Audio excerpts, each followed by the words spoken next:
Vamos dar continuidade àquilo que nós começamos na semana passada, tratando agora do seguinte tema: enfrentando os desafios práticos da comunhão da igreja. Na aula passada nós estabelecemos as bases ou os fundamentos dessa comunhão, né, do que nós estamos falando sobre a comunhão. Deixamos uma pequena parte para apresentarmos aqui na introdução do estudo de hoje, que é o que nós vamos fazer nesta ocasião. Então, como introdução para esta aula, eu gostaria de citar aquela expressão conhecida do reformador Martim Lutero, que diz o seguinte sobre os cristãos: simul justus et peccator. Esta é a maneira que Lutero entendia que resumia a condição do cristão ou da igreja de Deus nesta presente dispensação. Ou seja, depois do pecado de Adão, depois de ter experimentado a graça da regeneração, mas antes da glorificação, que é lá no céu. É o período que os cristãos vivem aqui na terra. Nós somos simultaneamente justos, pela justiça de Cristo atribuída a nós no ato da justificação, mas também pecadores pela queda que ainda habita em nós. O resultado disso é exatamente a vida cristã, exatamente. Então a vida cristã é vivida por pessoas que são imperfeitas, que experimentaram a justificação e em decorrência dessa fé que justificou, começa um processo de santificação também, tá? Então, é esta a realidade. Como é que isso se manifesta no que diz respeito à comunhão da igreja, não é? Como que este paradoxo de pessoas que são justas, a saber, justificados, mas em santificação também, eu vou colocar os dois termos interconectados aqui, debaixo da justiça, lembrando sempre que a justificação é uma obra absolutamente completa e realizada imediatamente pela fé com a regeneração, não é um processo, é um ato instantâneo, enquanto que a santificação é um processo iniciado nessa justificação e terminado apenas na glorificação, ok? Isso é muito importante nós entendermos, porque esta conceituação vai ter um impacto direto no tema que a gente vai ver hoje aqui da comunhão da igreja. Como é que esta realidade dupla de justiça e pecado afeta a nossa relação entre nós mesmos, uma vez que é o tema da comunhão? Pergunta que nós levantamos. Mas, não é? O que nós podemos aprender com a dinâmica da igreja apostólica? Isso é curioso, porque eu me lembro perfeitamente, desde os dias da adolescência, quando professei a fé, há no meio da igreja evangélica um sentimento assim bem ufanista com relação à igreja apostólica, né? A gente olha para a igreja apostólica quase como sendo o modelo de perfeição de igreja. E nós vamos ver algumas dificuldades que eles enfrentaram também no meio desse processo. Certamente houve muita assistência da graça divina para os nossos irmãos da primeira geração, mas eles eram também, como nós somos, o que? Simul justus et peccator, né? Então não havia muita diferença na luta essencial. Quais os acertos desta igreja? Quais os erros? Quais os fundamentos da sua realidade? Os acertos nós comentamos um pouco na aula passada, ou bastante, não é? A comunhão da igreja como sendo resultante dessa ação do Espírito Santo de Deus de atrair pecadores a Cristo pela fé e pelo arrependimento, como isso ocorreu na vida da igreja, e outros pontos que nós vamos ver mais aqui, mas também alguns dos seus erros, não é? E duas questões relacionadas a serem abordadas, questões que foram levantadas com retornos que eu recebi, depois de pessoas que viram a aula, né, mandaram um WhatsApp algumas perguntinhas, eu fiquei com essa dúvida aqui, aquilo outro, né? Às vezes a pessoa não fica muito à vontade para fazer aqui, então mando, o canal está aberto, viu, de comunicação, serão sempre bem-vindos, pode ser aqui, mas também pode mandar depois, eu prometo que eu vou ler, considerar e trabalhar, né, isso daí. Então vamos lá, quais são elas? Duas. Primeiro, qual a definição mais precisa destes dois conceitos de unidade e comunhão no corpo de Cristo? São a mesma coisa? Não é? Não são, não é? Como é que elas estão relacionadas? O que significa uma coisa e o que significa a outra? Por que a gente não fala de união propriamente, fala de unidade? Qual é a diferença entre uma coisa e outra, né? E segundo, Recursos, reino, secularização e investimento por parte da igreja. Como esses conceitos estão relacionados, baseado na visão que nós temos de corpo de Cristo. Como que a igreja deve olhar os seus recursos, como que uma visão do reino de Deus afeta a dinâmica da vida da igreja, como a igreja enfrenta a secularização na sua geração e como ela vai investir o que tem para viver para a glória de Deus. Então essas foram as questões que me foram passadas e que eu incorporei parte em nosso estudo da escola dominical, parte na mensagem da manhã que nós teremos. Eu convido você a abrir a palavra de Deus no livro de Atos dos Apóstolos, capítulo de número 2, versículo de número 37 a 47. Nós vamos retomar a leitura desta porção, nós citamos alguns aqui na semana passada, e vamos retomar a nossa aula precisamente do exemplo da igreja apostólica. Atos 2, de 37 a 47. Vamos ler de forma alternada este texto bíblico. Eu lerei os versículos ímpares, vocês lerão os versos pares, e o último versículo nós leremos juntos. Atos 2, de 37 a 47. É o ato contínuo ao sermão pregado pelo apóstolo Pedro no dia de Pentecostes. Ele termina o sermão e aí vem o que ocorreu em seguida. Ouvindo eles estas coisas, compungiu-se-lhes o coração e perguntaram a Pedro e aos demais apóstolos: que faremos, irmãos?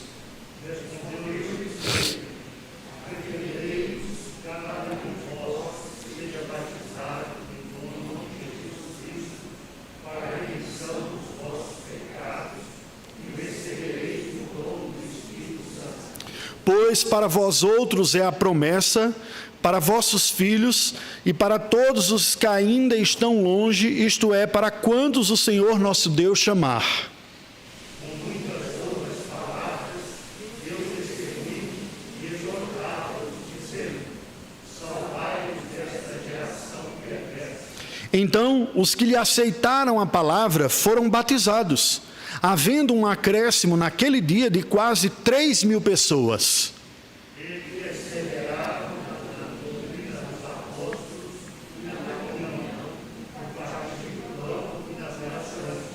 Em cada alma havia temor, e muitos prodígios e sinais eram feitos por intermédio dos apóstolos.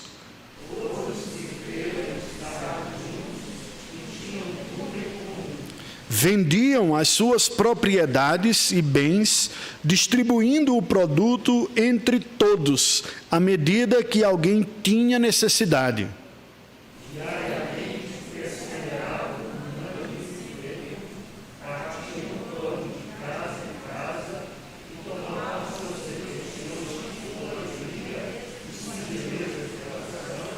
Louvando a Deus e contando com a simpatia de todo o povo. Enquanto isso, acrescentava-lhes o Senhor, dia a dia, os que iam sendo salvos. Amém. Esta porção bíblica nos apresenta esse quadro bonito da igreja apostólica, né? Precisamente é esta parte que nós lemos. A primeira porção descrevendo a reação ótima à pregação da palavra de Deus, entre versículos 37 e 41, é o sonho de todo pregador, né? Todo pregador ora para que Deus lhe dê essa graça de que depois de ele pregar, as pessoas dizem: o que é que a gente tem que fazer? O que é que... Nos diga, a gente está querendo muito fazer o que é certo aqui. E aí ele diz assim: olha, se arrependa, eu creio em Jesus. Ele: é isso que a gente vai fazer. Isso é o sonho de todo pregador. Não é? Que a congregação reaja com a disposição do coração de se voltar para Deus, de mudar o que for necessário na sua própria vida, reconhecer o próprio pecado, não ficar racionalizando, justificando, colocando culpa nos outros, não é? Fugindo da palavra de Deus, mas querendo, e dando atos, passos concretos de sinais de conversão, de mudança de atitude e de avaliação. Então essa é a primeira parte. A segunda parte, os versículos de 42 a 47, nos apresentam o quadro glorioso da dinâmica desses convertidos. Então se a primeira a gente está falando precisamente do processo da conversão, eu me lembro que essa semana eu tive a oportunidade de ter uma conversa com o reverendo Rogério sobre estas coisas, né? A gente estava conceituando e debatendo mais especificamente alguns desses conceitos: arrependimento, conversão, não é? O que se dá. E, de novo, preste atenção, tem muito a ver com o que a gente vai abordar aqui e tem abordado desde a aula passada. Existe uma realidade pontual, nós falávamos sobre a diferença entre arrependimento e remorso, né? E a compreensão que eu tenho, veja que no texto bíblico há uma ordenança clara e específica a esse respeito. Pedro responde dizendo, arrependei-vos, não é? Cada um de vós seja batizado para a remissão dos vossos pecados em nome de Jesus. E diz o texto sagrado que, versículo 41, os que aceitaram a palavra foram batizados, houve um acréscimo naquele dia de quase 3.000 pessoas. Crença e arrependimento, as exigências de Deus, dos seus eleitos para que sejam salvos. O fato de alguém estar eleito não significa dizer que ele está salvo. O eleito é aquele que foi escolhido para, em algum momento da vida ele será salvo. E ele será salvo pelo modus operandi da graça do Espírito Santo de produzir arrependimento e fé. Eleito é salvo por arrependimento e fé. Em algum momento ele tem que se arrepender. Qual a diferença de arrependimento para remorso? Na minha compreensão, é muito mais relacional do que conceitual. Não é? O remorso é a relação de nós para conosco mesmo, é quando cai a ficha de que a gente fez besteira, que a gente fez mal para alguém, de que a atitude que nós fizemos não foi uma coisa boa, que nós vamos sofrer consequências ruins daquilo, de nós para conosco mesmo. Não é? O arrependimento é essa compreensão diante de Deus. Essa besteira, esse mal, o que eu fiz foi um pecado, eu transgredi diante de Deus, ofendi o Senhor, isso me traz uma tristeza pelo que se representa para Deus, eu não quero ter essa postura diante do Senhor Deus, percebe? De tal maneira que você pode ver similaridades e dizer, mas eu não vejo muita diferença, não é a mesma coisa? Eu digo, não na perspectiva relacional. Para mim, é a melhor maneira da gente entender a diferença. É possível que alguém tenha uma consciência muito profunda de que fez algo errado e nunca experimente arrependimento na sua vida. Porque arrependimento para a vida, aquele que é exigido para a conversão, para ser cristão, é uma postura diante de Deus. Por isso você lê sempre o salmista dizendo, pequei perante ti somente. Lembra do filho pródigo? Pai, pequei, né, diante dos céus e diante de ti. Essa consciência de que foi diante de Deus, não apenas diante das pessoas. Isso marca o arrependimento. Então, o arrependimento, que é um ato, é um fruto da graça de Deus, ele tem vários elementos presentes. Primeiro, a consciência da transgressão. O segundo, a tristeza e a dor por ter ofendido a Deus e quebrado a sua lei, desobedecido a sua palavra. Terceiro, o desejo e a determinação, desejo e determinação, vamos colocar na ordem, né? Consciência, tristeza, desejo de lutar contra isso e de não mais cometer esses pecados e a determinação de voltar-se contra esta prática na vida. É todo um processo de 4 etapas. Consciência, tristeza, desejo de mudança e determinação de lutar contra aquilo. Tudo isso é o arrependimento diante de Deus. Se Deus não está presente nisso, o mais que a pessoa experimenta é um remorso. Fiz, tem consequência social, vou sofrer. Isso não leva ninguém para experimentar graça de crescimento espiritual diante da sua vida, mas talvez alguma reparação social. Está claro esse ponto aqui? Então, o arrependimento é uma graça de Deus, que não significa que ocorra instantaneamente, não é? Isso pode demorar de uma etapa para outra, não necessariamente consequencial. Primeiro completou isso, depois aqui começa a segunda etapa. É possível que você ainda esteja elaborando uma parte disso, quando outro elemento começa a estar presente aqui também, e ainda não terminou nem o primeiro, quando o terceiro também é, percebe? Mas há uma certa evolução lógica nesse espaço aqui. Isso é o arrependimento. E o que é a conversão? A conversão é a postura da execução da mudança. Se o arrependimento tem a ver com disposições do coração, conversão tem a ver com realizações ou implementações na vida. E aí a conversão, que a gente usa no singular, curiosamente, ao olhar assim, o arrependimento parece muito mais um conjunto de fatores e a conversão um conjunto de atitudes que vai marcar a vida do cristão. Eu confesso para vocês que quando eu li pela primeira vez as 95 teses de Lutero, eu fiquei tão decepcionado, eu fiquei coisinha xoxa, foi isso que provocou a reforma protestante, né? Eu esperava teologia mais densa, profunda, mas o grande poder da revolução das 95 teses foi exatamente resgatar a obra interna do processo do arrependimento no coração do crente. que ele vai chamar de penitência, ainda dentro da tradição medieval, né? Só que ele diz o quê? É a penitência da alma. Ele diz, a penitência da alma é a marca da vida cristã. A consciência que nós transgredimos e como nós colocamos isso diante de Deus que nos perdoa. Isto é a conversão, que é um processo. Esses dois elementos estão presentes. Uma vez que nós, pecadores, experimentamos esse novo nascimento, que nos concedeu a graça do arrependimento, essa ação do Espírito Santo, nós respondemos com conversão, que é um estilo de vida, a bem da verdade. Presta atenção, isso é muito importante. Porque nós evangélicos, nós sofremos a forte tentação de reduzir o conceito semântico de conversão à mudança de religião. Eu era católico, agora eu sou evangélico. Era espírita, aí eu me converti e sou membro da primeira igreja. Percebe? Isso é conversão religiosa. É uma agremiação religiosa, é uma mudança de extrato social. Mas a conversão, espiritualmente falando, é literalmente o que a palavra conversão significa na língua portuguesa: mudança de rumo. Lembra quando estava estudando para tirar a carteira de motorista, que tinha a plaquinha lá, proibido conversão à esquerda, proibido conversão à direita? O que ele está dizendo? Você está mudando o sentido da direção que você está indo, não é? Então, assim, existe a conversão, é você mudar. São os atos de mudança que vêm na nossa própria vida. E, neste sentido, é um processo contínuo que vai durar toda a nossa vida. Pessoas convertidas da impiedade, convertidas da autonomia, convertidas da independência de Deus, passam a querer ajustar a sua vida à vontade de Deus e, em virtude disso, experimentam ao longo da sua vida conversões, certo? Conversões de atitudes, de posturas, de mente e de disposição. Esse é o ponto. Esta igreja que foi convertida pelo Espírito Santo da não crença em Cristo à crença em Cristo, do não arrependimento ao arrependimento, começa a mudar a sua vida.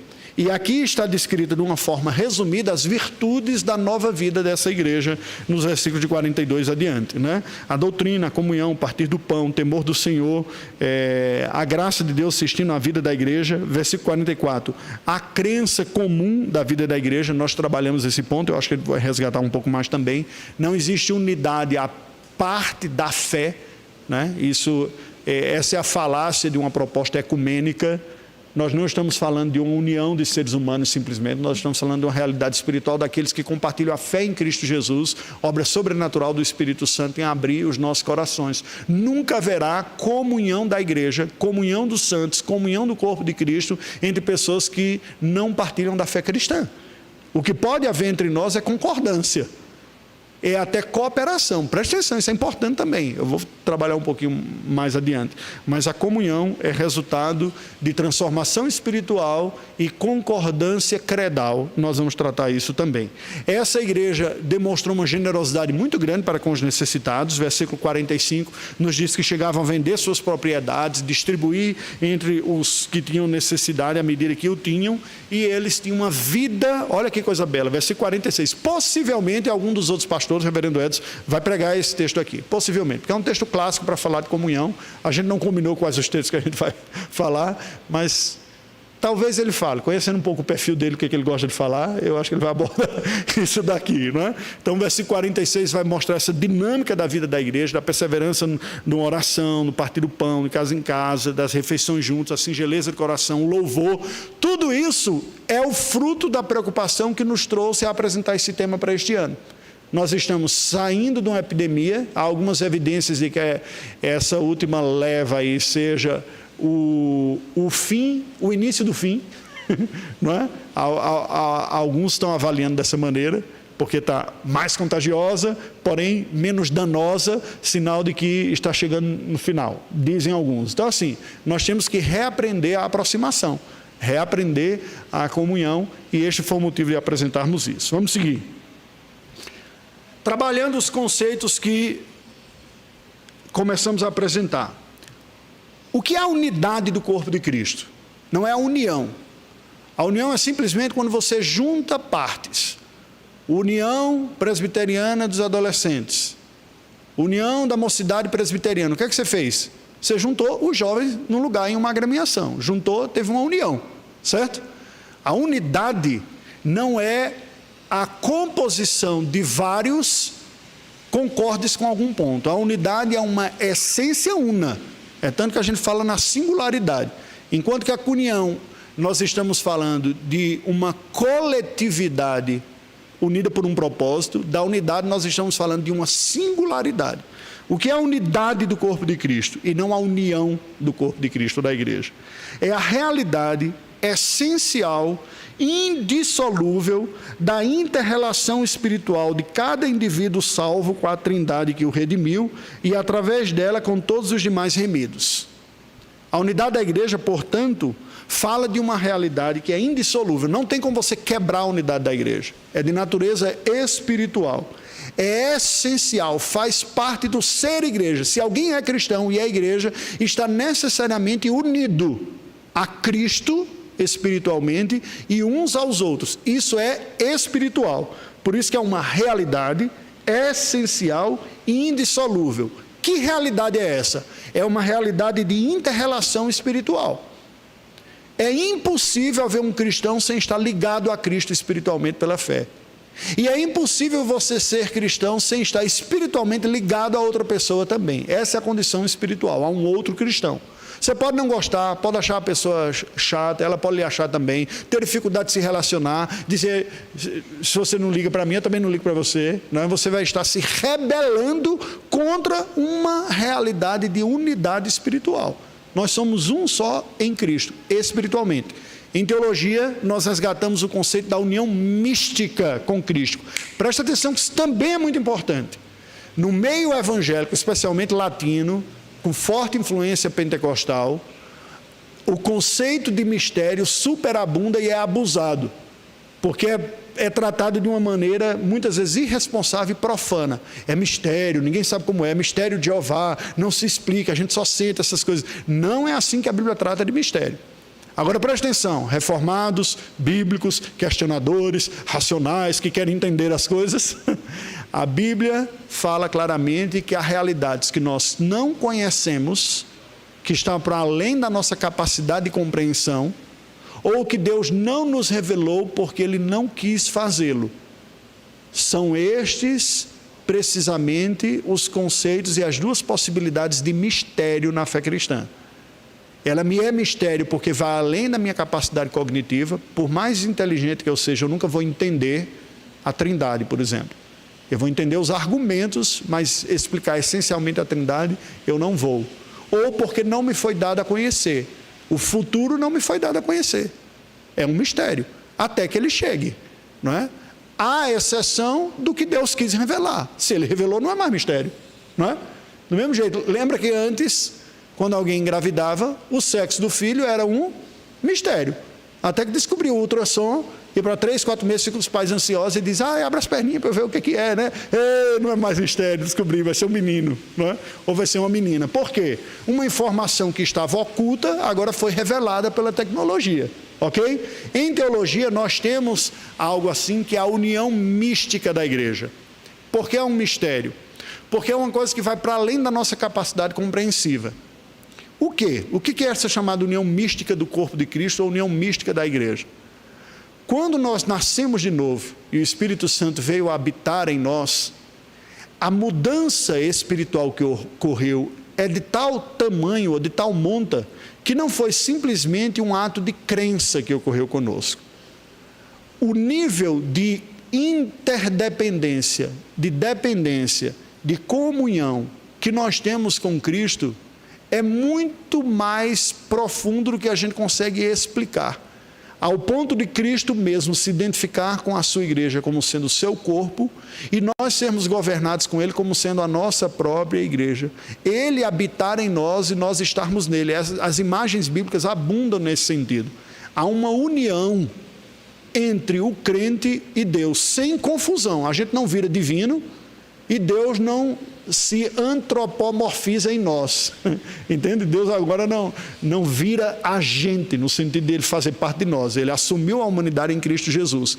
Essa dependência de Deus, que é espiritual, transcendental, essa habitação do Espírito em nós, gera unidade tal, que é a maneira que a Bíblia explica a condição espiritual da igreja, ao ponto de Paulo usar esta união para dizer, como vocês permanecem no pecado? se vocês já morreram com Cristo e com Cristo ressuscitaram? Lembra disso quando ele está falando aos Romanos? Há uma união tal, uma interdependência tal, uma inclusão tal, uma comunhão tal do cristão com Cristo, que a realidade vivida por Cristo de morte e ressurreição são também realidades que nós experimentamos na nossa biografia, de morte para o pecado, de ressurreição para a nova vida. Essa é a união. Agora, foi toda a igreja que foi unida a Cristo desta maneira. Não foi apenas eu ou você, e não fomos nós apenas individualmente, nós fomos postos coletivamente assim também. De tal maneira que existe a comunhão do corpo de Cristo, e se todos somos corpos, agora tem uma dependência que não é apenas vertical, mas é também horizontal. A gente vai trabalhar isso um pouco mais. Vamos dar uma olhada nesse texto de Efésios capítulo 4, versículos de 3 a 6, que ele vai lançar luz para isso que nós estamos falando aqui. Efésios 4, de 3 a 6. Olha o que nos diz.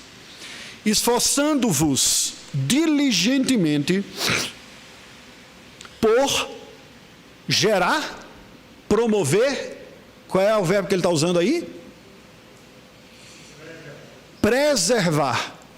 Se é preservar, então é porque a realidade já existe. Ah, pastor, mas está tudo dividido, é um no seu canto, a igreja cheia de panelinha na igreja local. Quando eu vejo o corpo de Cristo tudo dividido em denominação presbiteriana, batista, assembleano, um brigando com o outro, achando que o outro não vai nem para o céu. Isso não tem unidade, não. Lembra do conceito? Quando eu olho, eu digo, não há união, não, muitas vezes não há. Essas pessoas não estão trabalhando juntos, não estão cooperando, não estão vivenciando muitas vezes realidades juntas como uma união. União presbiteriana, não sei o quê, você está unindo as forças, né? Os diferentes estão unidos lá. Mas a unidade é uma realidade transcendental mais profunda, ao ponto de Paulo dizer que nós devemos fazer um esforço diligente para preservar a unidade do Espírito, no vínculo da paz. A unidade da igreja, portanto, é espiritual. Tem a ver com a nossa união mística com Cristo. Cada um dos convertidos, incluídos em Cristo, Cristo incluído em cada um dos convertidos, gera uma só igreja. Olha como ele continua discorrendo sobre isso. Há somente o quê? Um corpo. Não há vários corpos, há um corpo e um Espírito, como também fostes chamados numa só esperança da vossa vocação, uma crença cristã. Há um só Senhor, uma só fé, um só batismo. Certo? Um só Deus e Pai de todos, o qual é sobre todos, age por meio de todos e está em todos. Esta compreensão, gente, acredite, marca significativamente a conceituação e a compreensão da eclesiologia protestante, e eu vou falar do nosso segmento reformado. Nós somos reformados, que teologicamente são diferentes de luteranos, que teologicamente e eclesiasticamente são diferentes de batistas, em cada um desses, de metodistas, mas quem, como eu, estudou teologia, abrindo a Bíblia, olhando, que não admitir que o corpo de Cristo vá além para a minha denominação, essa pessoa tem um equívoco sério na sua teologia, porque a Bíblia diz que é um corpo só, é um só Senhor. E eu posso olhar como numa família, né? Às vezes você tem alguma família, uma pessoa que é bem rebelde, ela age bem diferente dos padrões, tem compreensão bem diferente, não participa muito das coisas juntos, não tem? Mas faz parte da família, né? Você, fulano é meio difícil, quando a gente vai combinar uma coisa, ele sempre bagunça, questiona, mas faz parte. Às vezes, por um sentimento de autoproteção, de funcionalidade, você se distancia. Então, veja, eu não tenho e não devo tratar aquele que arrependeu-se, creu em Cristo e veio a Cristo, se tornando parte da igreja de Cristo, do corpo de Cristo. Eu não devo tratá-lo como se não fosse meu irmão, por causa da diferença importante, não estou minimizando não, diferenças importantes que temos de compreensão da teologia. Agora, a união, ela depende da capacidade de relação. A unidade é um fato espiritual em Cristo, é um só. Em termos práticos, vamos ver como é que isso colocou na vida da igreja. Em termos práticos, faz com que a igreja presbiteriana, por exemplo, aceite muito tranquilamente o trânsito intereclesiástico.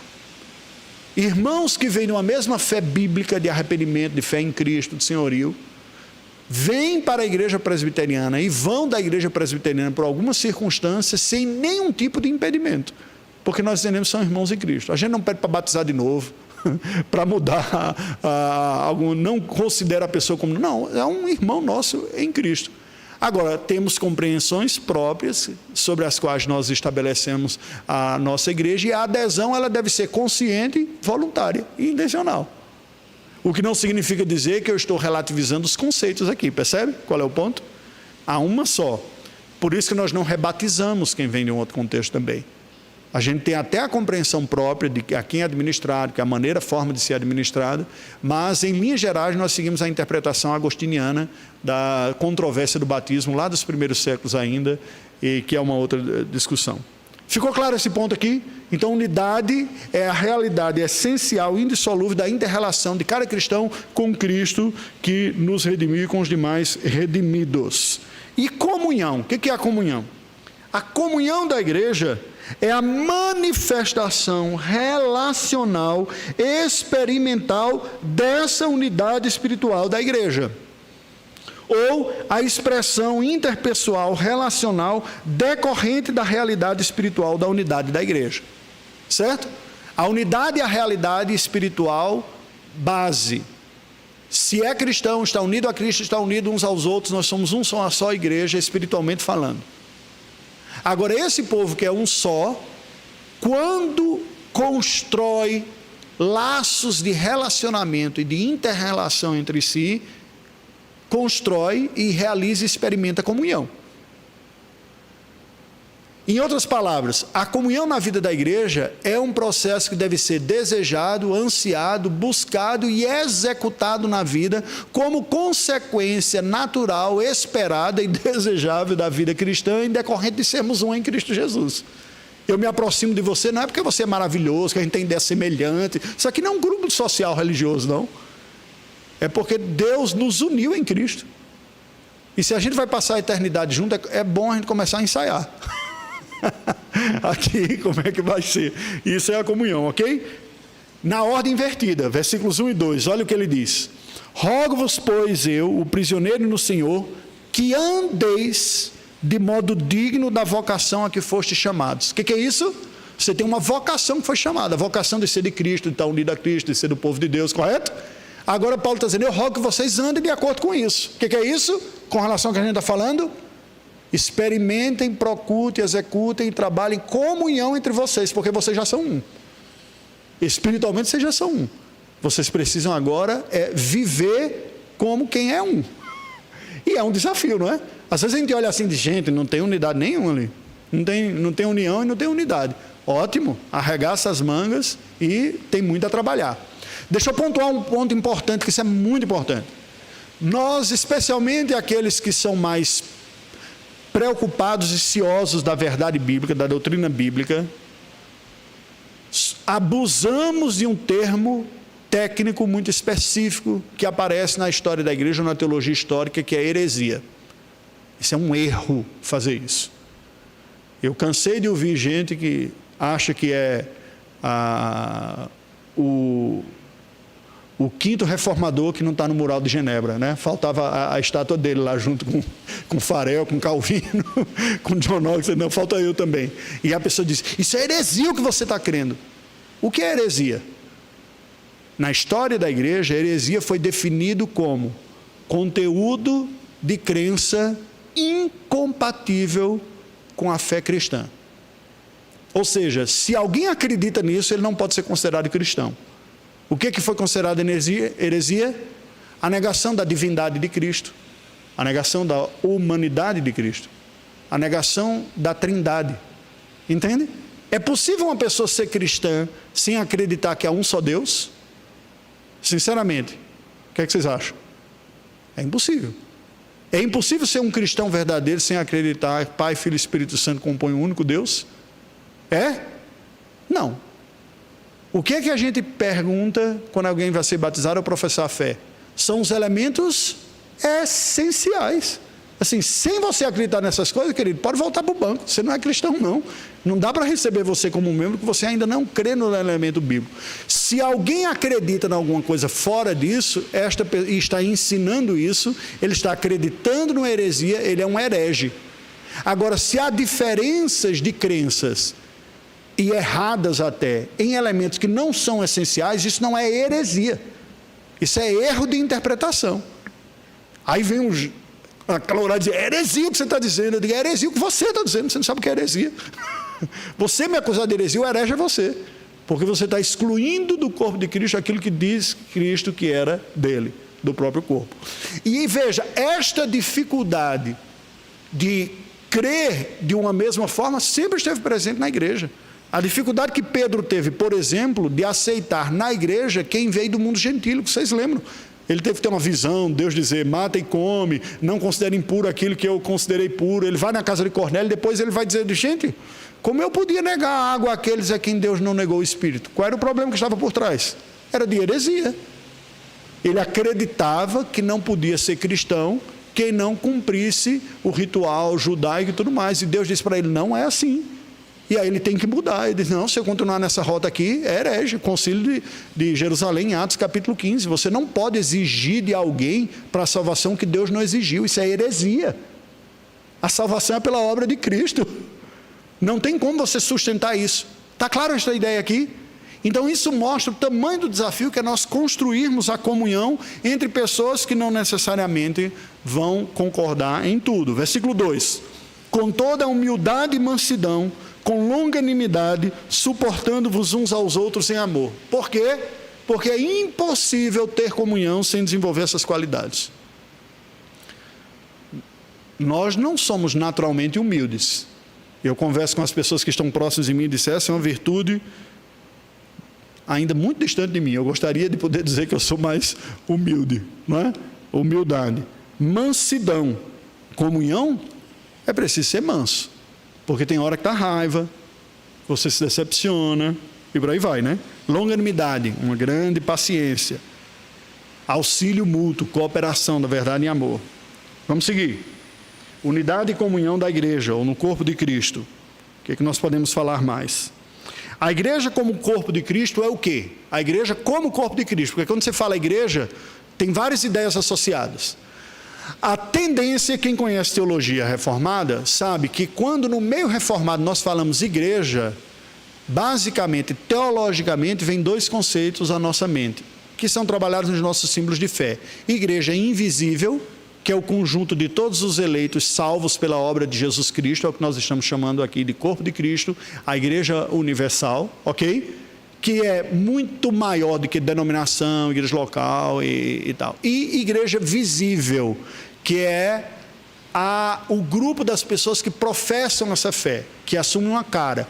Eu não tenho óculos espirituais para ver no coração se foi regenerado ou não.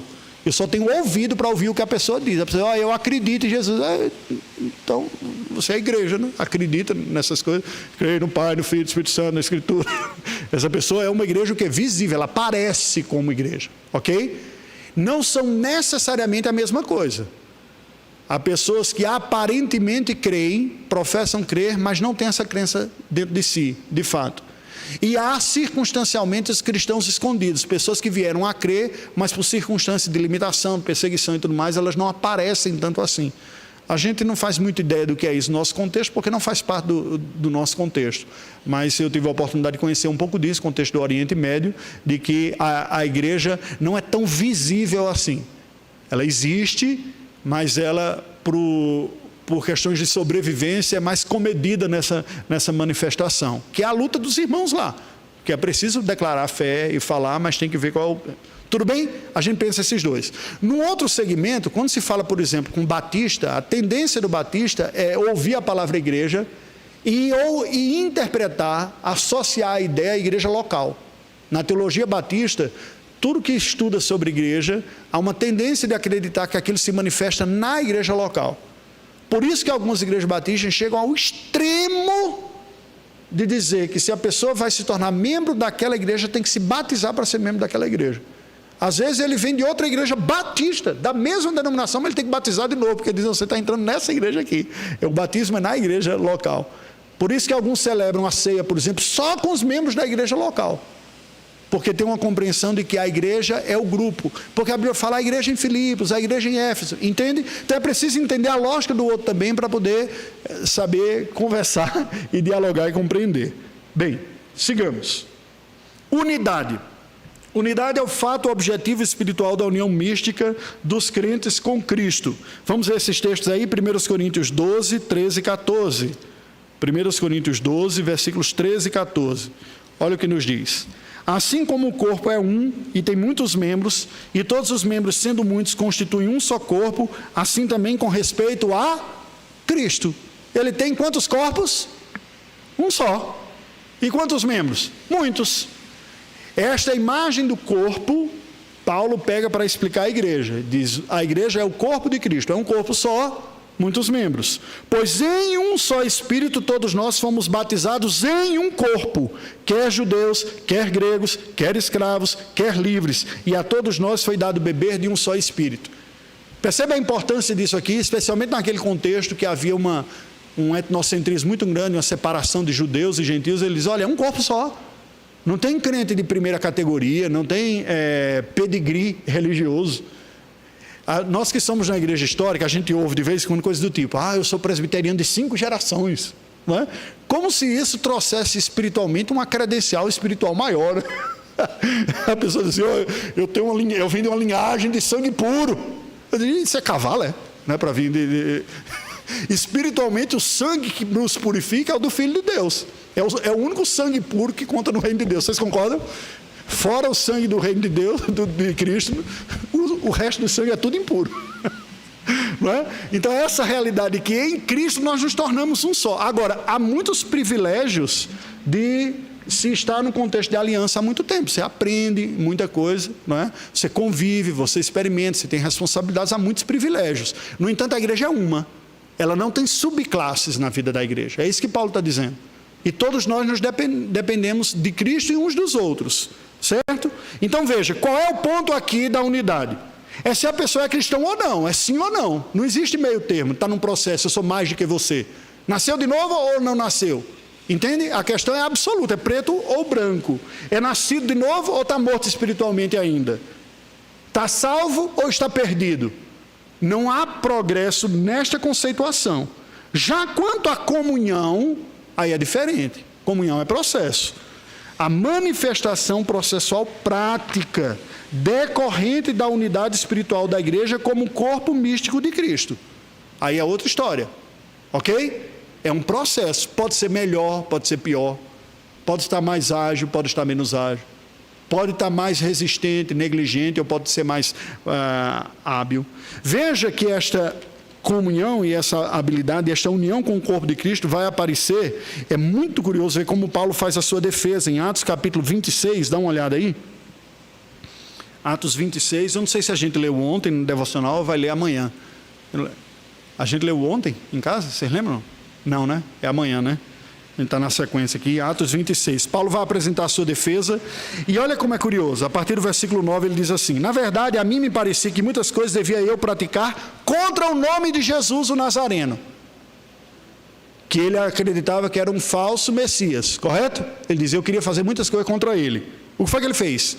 Ele diz, assim procedi em Jerusalém, havendo eu recebido a autorização dos principais sacerdotes, e encerrei muitos dos santos na prisão. E contra estes dava o meu voto quando os matavam. Muitas vezes os castiguei por todas as sinagogas, obrigando-os até a blasfemar, e demasiadamente enfurecido contra eles, mesmo por cidades estranhas os perseguia.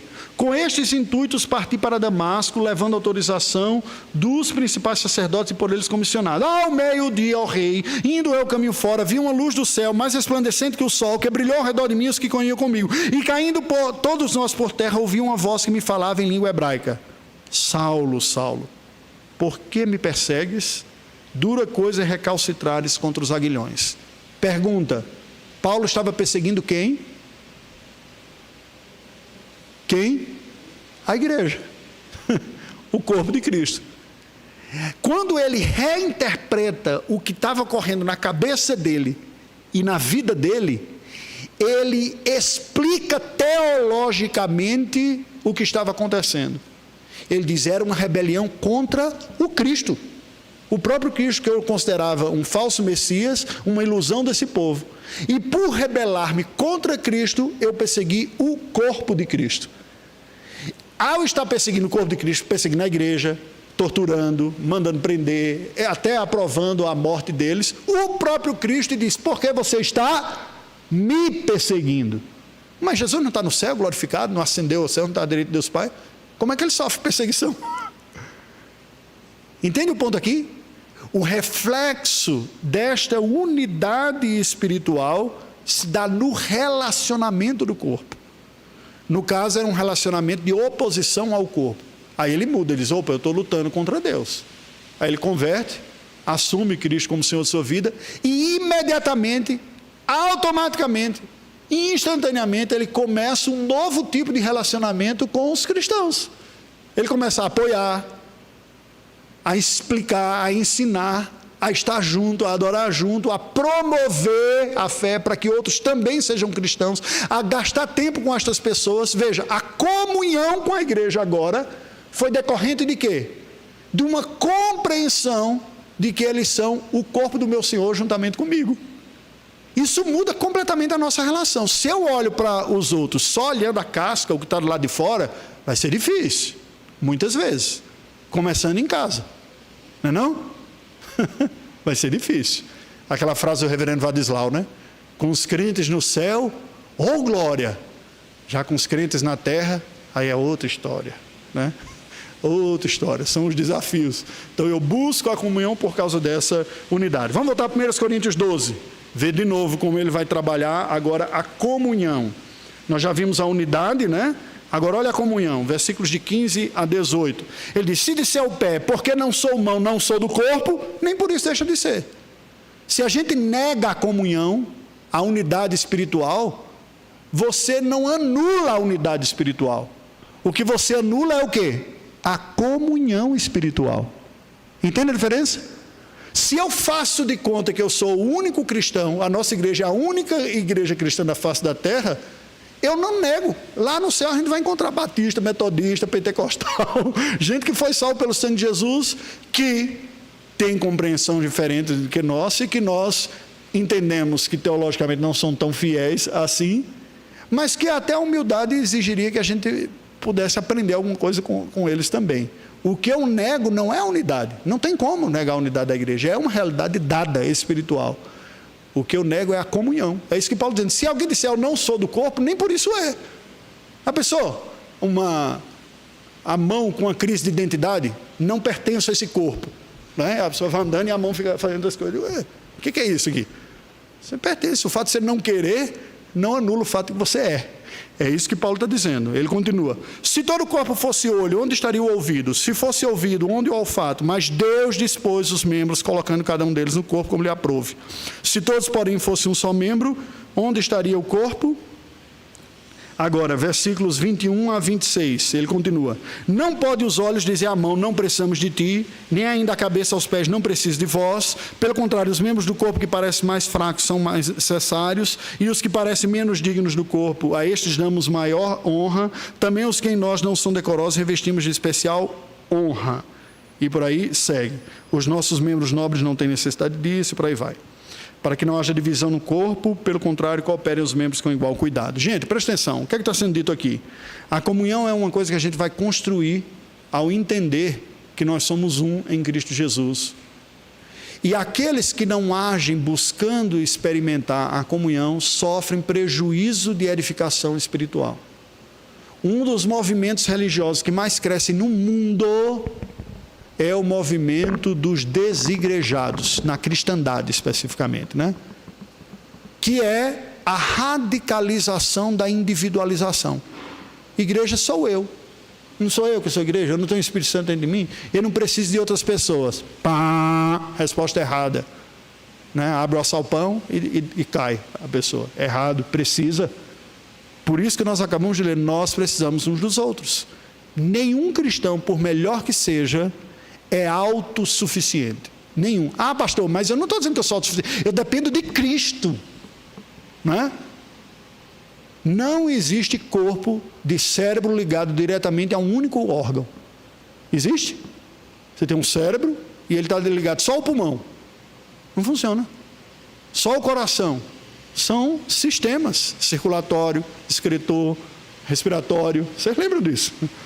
Nós dependemos. Aqueles que se negam a experimentar a comunhão que dá trabalho, sofrem prejuízo de crescimento nesse processo e não trazem a Deus a honra que lhe é devida. A comunhão, portanto, diz respeito à santificação, a um processo que é variável. Vamos seguir. Comunhão na igreja apostólica. A base doutrinária. Atos 2, agora vamos voltar lá para Atos, foi o primeiro texto que a gente leu. Atos 2, 42. E perseveravam na doutrina apostólica. Depois vocês podem ler esses outros versículos. Filipenses 1, 27, Efésios 4, 4, 14, que basicamente é o quê? A base da comunhão da igreja tem que ser em torno de um corpo de fé. A comunhão da igreja não ocorre em torno de uma instituição. Presta atenção, esse é o grande desvio católico romano e o grande desvio do ecumenismo. Se a gente criar uma mega estrutura que absorva todo mundo, vai ter comunhão entre nós. Mentira, não tem. Não tem. Se a gente colocar todo mundo na sociedade interna, vai ter comunhão entre nós. Não, não vai. Se colocar todo mundo a obrigar para vir junto para a reunião de oração, e todo mundo participar e falar os pedidos de oração um para os outros, vai ter comunhão. Não, não vai. Não é forçando uma unidade institucional. O maior exemplo que eu vejo disso é comissão de comunhão em presbitério. Faz uma comunhão para os pastores, nomeia um secretário, aí ele vai promover. Gente, isso nunca funcionou. Como é que funciona a comunhão? Funciona em você dar passo em direção àquela pessoa que você confia, com quem você pode conversar, orar, abrir o seu coração. E isso é um relacionamento crescendo. Eu me abro um pouquinho, o outro se abre um pouquinho. Eu me abro um pouquinho mais, ele se abre um pouquinho mais. Eu vou ganhando confiança de que as minhas lutas não serão usadas contra mim, mas aquela outra pessoa vai me ajudar. Relacionamento unilateral, estou fora. Sabe aquelas pessoas que chegam pintando de harmonioso e dizem: oh, eu posso ajudar você espiritualmente, alguma coisa? Aí eu olho para ele e falo: não, não pode não. Nós podemos nos ajudar. Eu preciso de você e você também precisa de mim. Entende? Isso é interdependência. É humildade que precisa haver no corpo de Cristo. Ok? Vamos lá. Dinâmica eclesial. Esta comunhão, ela se manifestava numa dinâmica na vida da igreja também, que é a santa comunhão. O texto nos apresenta isso, ó, e na comunhão, no partir do pão e nas orações. Diz versículo 44, os que creram estavam juntos e tinham tudo em comum. Esta santa comunhão, ela é expressa em atos discipulatórios, cooperação espiritual e atos sacramentais. A ceia do Senhor. A gente vai participar da ceia hoje. Gente, o que é a ceia? Segundo João Calvino, a ceia é a expressão ordenada e autorizada por Deus, liturgicamente presente no culto da comunhão espiritual da igreja. Da dependência que nós temos de Cristo, não apenas individualmente, mas coletivamente e corporalmente. Por isso que ceia é celebrada em culto público. Ceia não é uma espécie de extrema unção delivery, não é? Eu vou ligar para o teleceia, porque eu estou né? A gente está em pandemia, do mesmo jeito que eu tenho iFood, iCeia, né? iCeia. Dá para mandar uma ceia para mim hoje, por favor? Nós somos 5 pessoas aqui em casa. Eu mando oferta por Pix para você mandar essa ceia. Não é assim. É o corpo de Cristo que está celebrando esta comunhão, ok? Atos discipulatórios e o sacramento. Falhas na igreja apostólica, a igreja que a gente vê como tão virtuosa, né? Mentira, o caso de Ananias e Safira, que disse: olha, entreguei tudo que tinha e menti e foram fulminados. Vocês lembram disso, né? Pedro dá uma resposta fantástica, ele diz: você não precisava ter mentido não, gente, a casa era sua. Você não era obrigado a dar tudo que tinha, não.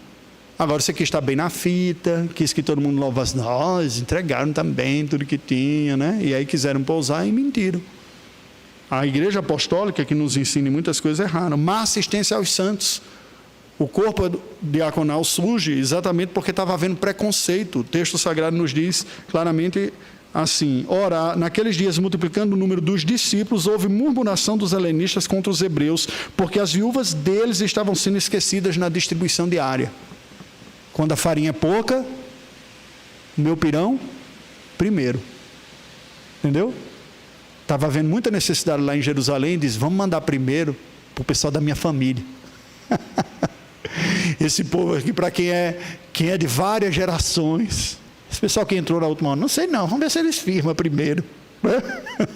Era o que estava ocorrendo lá, nem sei se esse povo é tão crente assim. Houve pecado na parte da igreja apostólica, uma missão missionária. Jesus diz: sereis minhas testemunhas tanto em Jerusalém, Judéia e Samaria, até os confins da terra. Aí Atos 8 pegou e diz: e vindo uma forte perseguição sobre a igreja, eles saíram pela região de Judéia e Samaria. Em vez de obedecer e testemunhar, eles foram sobre um processo providencial de empurra. Porque, não, tá bom aqui, ficamos só nós. Membros batizados e professos indevidamente. O caso de Simão, né? O mágico, que aparentemente esboçou a fé. Como eu falei, a gente não conhece o coração, mas a gente não pode ser tão ingênuo nisso aqui. A igreja vai errar no meio desse processo também, como ocorreu lá. E etnocentrismo, a resistência ao de fora, que vem, gente, presta atenção, necessariamente diferente de nós, necessariamente. Vem de cultura diferente, de pano de fundo religioso diferente, moralmente diferente. Creu em Cristo, se arrependeu, mas tem toda uma vida de conversão a ser experimentada. Não é santo, lógico, nem natural que você espere que a pessoa chegue pronto, e pior, que chegue igual a gente. Há uma virtude de reconhecer a beleza de Cristo com outras qualidades na vida de outras pessoas, que não tem que ser necessariamente as mesmas minhas. Agora, tem que entender bem de Bíblia e ter humildade para reconhecer o que é bíblico, né? Interpretando os conceitos, nós vamos chegando ao final. Enquanto a unidade da igreja é um fato essencialmente espiritual, a comunhão da igreja é sua manifestação processual realizável. Tudo bem? Já falamos bastante sobre isso aqui, né? Esta varia em velocidade, intensidade e abrangência. A comunhão, em algumas pessoas vai ser mais rápido. Ela vai querer mais buscar, ir atrás do outro, participar, ora comigo, já mandei um versículo bíblico para você e tal, e vai se aproximando mais dos outros. São mais lentos, são mais resistentes por série de fatores. Algumas pessoas são mais intensas nessa busca, outros são menos intensos. Alguns são mais abrangentes. Só que, pragmaticamente, os dois últimos são inversamente proporcionais. Ou seja, quanto mais pessoas você que tiver ter comunhão, é óbvio, mais superficial vai ser essa comunhão. Quanto mais restrito for o grupo, maior a capacidade de aprofundar a comunhão. Jesus tinha relacionamento com a multidão, tinha com 70 discípulos dessa multidão, tinha com 12 mais profundos com quem ele convivia, que eram os apóstolos, e tinha 3 chegados. Porque a humanidade é assim, é uma questão matemática, né? Eu não tenho tempo para distribuir significativamente com dezenas de pessoas. Diz a psicologia que o número limite razoável para relacionamentos significativos por indivíduo é o número de 12. Curiosamente, né? 12. É aquilo que dá para a gente trabalhar com relacionamentos significativos. Vamos lá. Teoria do bloco pedagógico, recorte social, sócio-espiritual, evangelical, soteriológico a partir dos solas da reforma. Deixa eu explicar isso aqui. Que é basicamente o seguinte, é esse conceito que eu falei anteriormente, só que estratificando. Eu devo ser capaz de me relacionar com pessoas em níveis diferentes, com todos os seres humanos, por causas que tocam a vida de todos os seres humanos. Questões ambientais, questões socioeconômicas. Aquele é incrédulo, como é que você está se juntando com ele? Não, mas aqui não tem a ver com adoração, tem a ver com a pauta civil. Eu devo me relacionar. Com os religiosos, quando eu estou lutando num estado de reivindicação de espaço de religião, contra um ateísmo. Não importa a religião. Se o Estado está se colocando contra alguns outros, eu tenho que saber me relacionar com outros que querem também. Com os cristãos, caso esse segmento esteja sendo perseguido ou sofrendo pressão em outros contextos. Esses primeiros não dizem respeito tanto a gente aqui no Brasil, mas é forte em algumas partes do mundo. Eu vi isso claramente no Líbano, por exemplo. Católico, protestante, evangélico, de tudo quanto é segmento, tinha que juntar as forças, senão eles eram sufocados lá. Significa que eles eram ecumênicos? Não, eles estavam juntando força nesse sentido. O que nós evangélicos fizemos foi o recorte da reforma protestante, dizer o seguinte: não dá para negociar a base da autoridade, que é a Escritura Sagrada, e a salvação pela fé, pela graça e por Cristo. Sola Escritura, solo Cristo, solo Fide, sola Gracia. Este pacote aqui é o que define o corpo de Cristo. Aí, a partir daqui, é uma comunhão que expressa unidade espiritual. Então, nós não reconhecemos uma comunhão com quem, mesmo se dizendo cristão, reconhece um outro cabeça que não é Cristo. Não há comunhão espiritual com quem tem um concorrente de Cristo. Deu para entender as implicações daqui? Por causa do recorte que tem. Por isso que a gente, como igreja presbiteriana, devidamente, não participa de culto ecumênico. Porque culto é adoração. Mas fazer uma pauta para uma sociedade que está se tornando secularizada, eu posso fazer com outra pessoa. Eu não vou adorar, porque ele adora confia em outros mediadores aí, que não é o Cristo bíblico. Está claro esse ponto? E assim você vai afunilando mais e aprofundando a comunhão. São níveis, igual aquele bloco pedagógico. Lembra do bloco pedagógico? Que as crianças vão montando? A parte mais rasa é mais abrangente, e à medida que vai subindo, vai ficando mais fininho, mas vai ficando mais profundo, né? Maior. Assim são as nossas relações. Ok? Vamos seguir? Estamos concluindo. Relacionando os conceitos. A maturidade cristã, da consciência da unidade da igreja, da vida da mordomia, dos recursos divinos no palco do reino de Deus, que é o mundo, leva-nos a vencer a secularização, a reformar os nossos valores, crenças e ações, capacitando-nos a administrar os recursos que nos foram confiados como investimento para a glória de Deus. Mas aí são outras questões que tinham sido levantadas aqui, eu estou complementando. Somos filhos responsáveis, administrando conjuntamente o seu reino de graça, em expansão neste mundo, visando a glória da graça de Deus. E por fim, eu vou só ler, que nós estamos no final. A autoimagem cristã de mordomos de Deus no seu mundo leva-nos à empatia social, à santa comunhão e à administração piedosa da vida, vencendo a tirania do egoísmo e expressão da autocracia. Lembremos-nos sempre que somos o corpo de Cristo, membros em mútua relação, cooperação e serviço na igreja e no mundo. E, por fim, vivamos em uma postura de usufruto, deleite e dedicação graciosa, voluntária e generosa, expressões livres da graça de Deus na vida. Eu sei que foi muita informação. Se alguém quiser, eu posso passar o material aqui. Você pode assistir a aula e depois também conferir esses versículos. Vamos colocar em pé, vamos orar ao Senhor, encerrando a nossa aula nesta manhã de domingo. Deus bendito, nós te rendemos graças pela tua palavra.